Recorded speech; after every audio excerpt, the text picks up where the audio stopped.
Olá pessoal, olá meus amigos, meus irmãos em Cristo Jesus, estou aqui de volta e quero trazer algo diferente hoje para você. Quero falar do meu testemunho, né? Nesses últimos dias a minha esposa tem falado: ô Arlindo, fala do teu testemunho, porque às vezes as pessoas não sabem de onde você veio, se você caiu de paraquedas, o que aconteceu, porque tantos testemunhos falsos, mentirosos, o meu é simples, mas eu gostaria de transmitir para você. Tá vendo esse cenário que eu improvisei aqui? Um pouco meio esquisito, mas daqui a pouco você vai entender o porquê eu improvisei esse cenário, tá? Eu vou fazer uma leitura da palavra de Deus que se encontra aqui na carta do apóstolo Paulo aos Romanos, capítulo de número 5, dos versículos 1 em diante, para criar uma base aqui no que eu vou falar para você. Leiamos a palavra do nosso Deus. Versículo 1 diz: sendo, pois, justificado pela fé, temos paz com Deus por nosso Senhor Jesus Cristo, pelo qual também temos entrada pela fé a esta graça, na qual estamos firmes, e nos gloriamos na presença da glória de Deus, na esperança da glória de Deus, perdão. E não somente isso, mas também nos gloriamos nas tribulações, sabendo que a tribulação produz paciência, a paciência a experiência, e a experiência a esperança. E a esperança não traz confusão, porquanto o amor de Deus está derramado em nosso coração pelo Espírito Santo que nos foi dado. Versículo 6: porque Cristo, estando-nos ainda fraco, morreu a seu tempo pelos ímpios, porque pela alguém morrerá por um justo, pois poderá ser que pelo um bom alguém ouse a morrer. Mas Deus prova seu amor para conosco, em que Cristo morreu por nós, sendo nós ainda pecadores. Logo muito mais agora, sendo justificado pelo seu sangue, seremos por ele salvos da ira. Romanos capítulo 5, esse texto lido, eu gostaria de falar para os amados irmãos o meu testemunho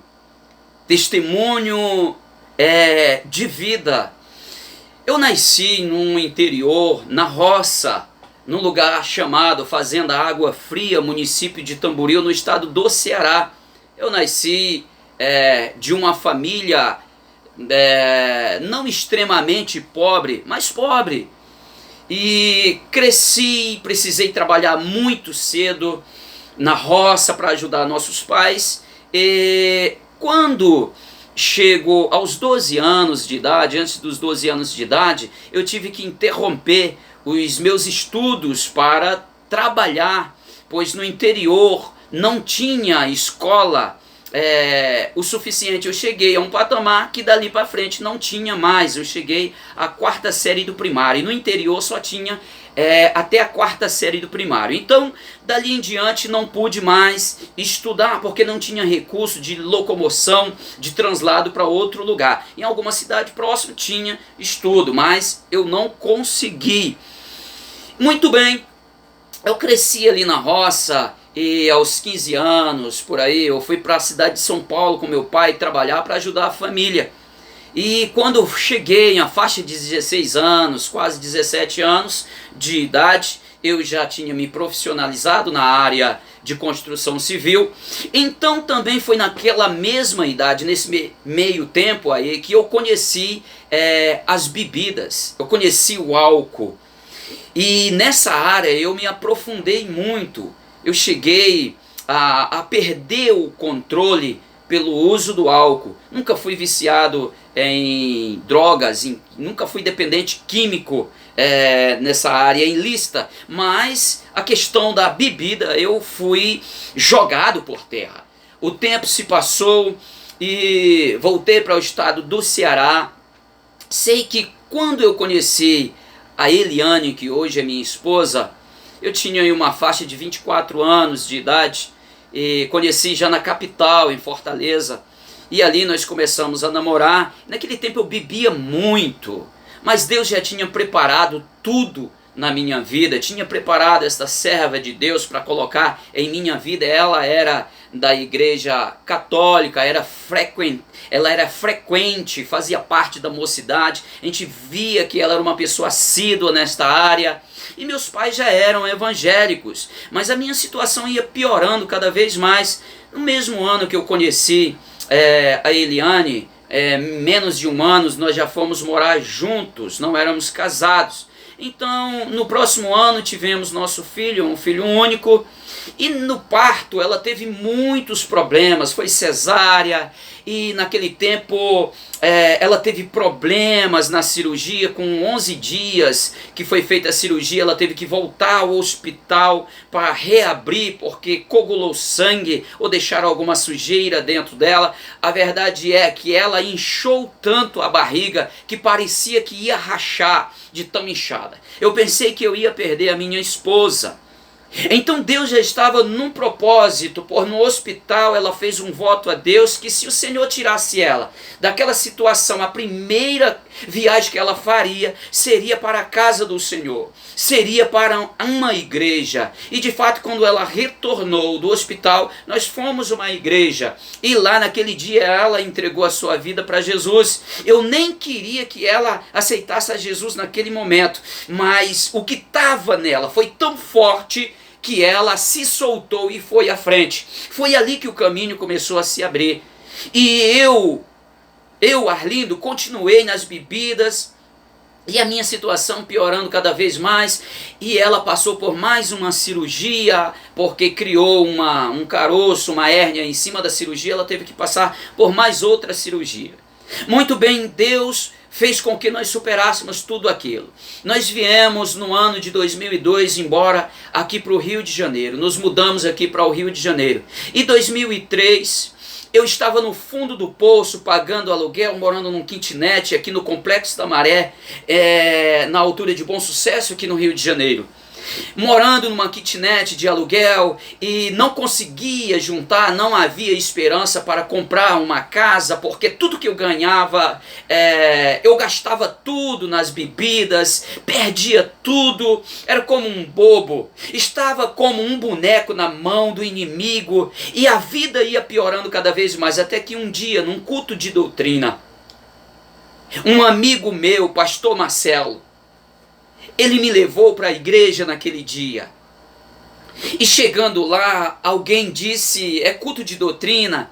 E a gente estava tão aflito, tão necessitado, não importa, porque aquele costume era que no culto de doutrina a porta era fechada, era um sistema já ainda muito fechado. E naquele dia o pastor não veio, quem ministrou foi um presbítero, ele ministrou Gálatas 5. Ali o texto que fala das obras da carne e o fruto do Espírito. Sei que naquele dia a palavra bateu em mim, mas penetrou no meu coração. E naquele dia eu me levantei, entreguei a minha vida para Jesus. E naquele dia mesmo eu fui liberto. Eu fui liberto das bebidas, nunca mais, isso vai fazer 17 anos, nunca mais coloquei álcool na minha boca. Deus me libertou de uma certa forma, transformou a minha vida. Dali em diante o Senhor começou a trabalhar na minha vida, despertei para o estudo, principalmente para a área teológica. E de repente comecei a estudar, comecei a buscar, examinar a palavra do Senhor, fizemos seminários e estudamos o que precisava, e ainda hoje estudo, ainda sou aluno, ainda estou no processo de aprendizagem, porque isso a gente nunca deixa de aprender, aprendemos até com uma criança. Muito bem, o Senhor foi me usando para o ministério. Eu fui auxiliar, fui diácono, fui presbítero, até chegar ao pastorado. Nunca pedi para que isso acontecesse em minha vida. As coisas aconteceram gradativamente. O Senhor falou que faria isso em minha vida. Mas eu quero dizer uma coisa para você: em mim não há ainda mérito nenhum para isso. Em mim não havia de forma alguma uma expressão de que eu chegaria aqui, porque vindo da roça, do interior do Ceará, com dificuldade de falar, semi-analfabeto, como eu chegaria aqui? Eu não pedi para isso acontecer. Às vezes recebemos críticas de pessoas que não conhecem a nossa história, pessoas que se constituem juiz Pois o próprio Cristo Jesus, a palavra onde nós lemos aqui, está dizendo que o Senhor mesmo se doou para morrer, até mesmo por ímpios, para que eles viessem ao conhecimento da verdade. Quem me comprou foi o Senhor. Quem me colocou aonde eu estou foi o Senhor Jesus, não foi eu que pedi, foi Ele que colocou. Quem pode questionar isso?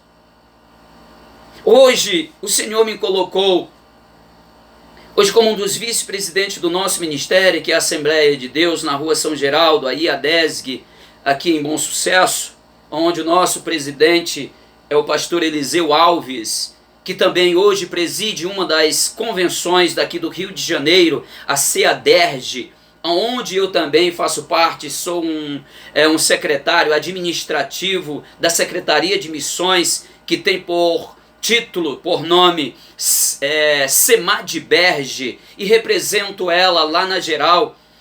Eu não gosto muito de falar isso, fui recentemente ao Ceará, não falei sequer uma posição de onde eu estava, porque eu sou apenas um servo, e não tenho mérito nenhum para estar onde eu estou, tudo isso eu atribuo a Deus, é Ele que é bom.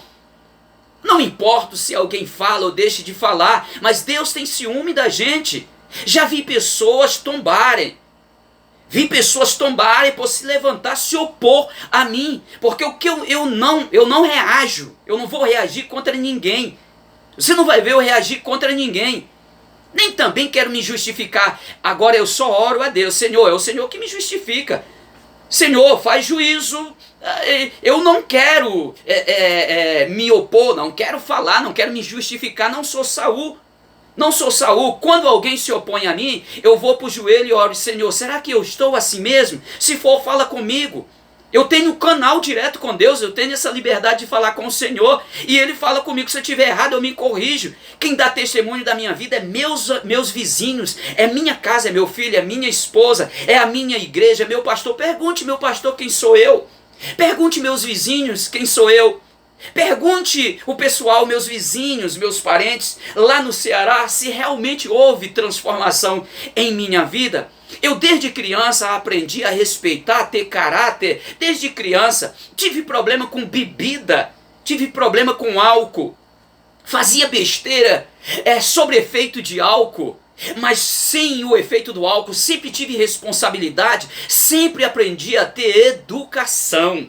Respeitar os outros, respeitar a opinião dos outros, respeitar desde uma criança. Eu tenho hoje respeito com todo mundo, porque eu respeito todo mundo. Na hora de falar a verdade, eu procuro como falar a verdade, sem ira e sem contenda, para que as pessoas de bom grado recebam a mensagem do Senhor. Hoje estamos aqui, o Senhor me deu o privilégio de ensinar. Hoje também estou como superintendente do campo, na nossa igreja, do nosso ministério, superintendendo a escola bíblica dominical. E tudo isso eu atribuo a Deus. Também administro a nossa Secretaria de Missões CEMADESG da nossa igreja.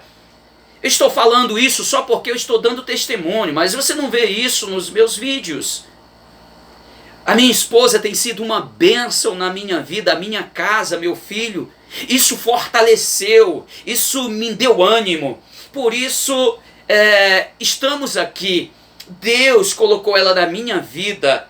Deus colocou eu na vida dela para construirmos uma família e desenvolver um ministério com lisura, limpo. E eu estou falando aqui para você, esse cenário aqui atrás eu preciso agora falar para você, para não tornar-se bizarro, mas mesmo assim é interessante, porque esse aqui era a minha vida no passado. Vida de escuridão, vida de trevas, né? Uma vida escura, uma vida negra, uma vida sem Deus, sem esperança, sem objetivo, caminhando para o abismo. Mas até que um dia, o sangue de Cristo, aonde nós lemos aqui no texto, o sangue da nova aliança, O sangue que nos proporcionou a graça. Jesus Cristo, o sangue de Jesus Cristo, que foi derramado na cruz do meio. Tinha 3 cruzes lá no Calvário naquele dia, mas eu estou falando da cruz do meio. As cruzes do lado, eles precisavam da cruz do meio. Um reconheceu e o outro não. Eu era assim, mas o sangue de Cristo me purificou e eu me tornei branco, limpo. Eu estou ainda me purificando. Esse cenário criado aqui, não coloquei aqui um branco, super branco, porque nós estamos ainda num processo de santificação. Quem pensar que é santo demais, vai constituir-se juiz e vai procurar entrar no lugar de Deus. Nem o próprio Jesus, quando veio, não se constituiu juiz. Ele não vim para condenar, mas eu vim para salvar. Eu vim buscar aquilo que se havia perdido. Esse é o meu testemunho, não é longo, mas é um testemunho verdadeiro. Não preciso criar coisas. Existem detalhes aqui, eu estou sintetizando porque não há tempo e não acho que não há necessidade de detalhes. Não precisa explicar, dar 1000 explicações de coisas que não precisam de explicações. Até porque não tem como explicar. O que Jesus fez na nossa vida, o que Jesus fez na minha vida, não tem explicação. Quem sabe isso aí vai te ajudar a saber que coisas que Deus faz na nossa vida não tem explicação, mas é simplesmente para a gente aceitar. Mas Ele fez, você está aí. E quem cuida da sua vida é Deus. Quem te chamou foi Deus. O teu ministério não foi homem que deu. Os homens só foram tocados para chancelar isso, confirmar isso aqui na terra, porque já era confirmado do céu na sua vida. O teu ministério foi Deus que te deu, o chamado foi Deus. Jamais um homem me colocaria aonde eu estou, na condição que eu estava. Deus pegou, tratou, cuidou, preparou e colocou. Usou um homem para colocar. Eu sou grato a Deus por isso. Esse é o meu testemunho. A pedido da minha esposa. E eu sinto que isso vai somar na sua vida. Eu sinto que isso vai abençoar a vida de alguém. Isso vai esclarecer muito a vida de quem está precisando. Acredito que, como eu já falei, talvez você tenha dúvida e vai continuar com a dúvida. Por quê? Mas eu só quero que você saiba de uma coisa. Quem te chamou foi Deus. Não tem explicação. Leu aqui? Prestou atenção no texto que eu li? Pois é, quem te chamou foi Deus. Qualquer palavra que vier de fora aos seus ouvidos, isso não tem significado nenhum. O que tem significado na sua vida foi Deus. É Ele que justifica. É Deus que justifica a sua vida. Pode se levantar quem quiser na sua vida, mas quem te chamou foi Deus. Querendo o homem ou não, quem te chamou foi Deus. Deus abençoe a sua vida, meu irmão. Deus abençoe a sua vida, minha irmã. E logo, logo nos encontramos no próximo, assim querendo Deus. Um abraço e a paz a todos. Que Deus assim proporcione muitos e muitos momentos agradáveis e alegres, enquanto Ele está preparando para vir buscar ou levar a sua igreja. Deus abençoe a sua vida, em nome de Jesus. Você é mais que vencedor em Cristo Jesus.